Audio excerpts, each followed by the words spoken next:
Nejsem zvědavej na panky a Ališe Brichtu.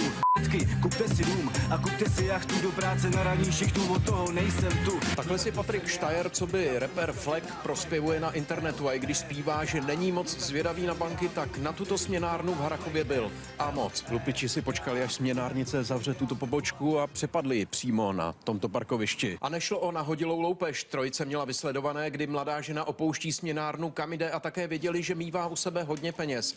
Tentokrát to bylo přes 500 000. Mladík si natahuje masku a jde na věc. Já nemám strach a proto soupeř pro mě není. Každý to prostě asi vidí vinen z dění a to se nezmění. Žena se s mužem přetahovala o tašku, nicméně následní pohrozil zbraní, zřejmě teleskopickým obuškem. Žena se po útoku zhroutila. V tuhle chvíli vlastně chodí do práce, ale je na tom velmi špatně. Já nemám káru, já nemám ani papíry. 4 roky zákaz řízení zastavil opilí. Navzdory tomu, co si prospěvuje, jel si lupič hned koupit auto do bazaru v Liberci. Z lupu se trojice radovala jen chvíli. Nám se pak podařilo do 24 hodin 2 z podezřelých mužů zadržet. Dnes odpoledne už rapper Fleck skončil v poutech, a to díky divákům televize Nova. Získali jsme informace o tom, že se podezřelý muž stahuje zpátky do Libereckého kraje. Rovněž jsme i věděli, v jakém vozidle se pohybuje a s kým.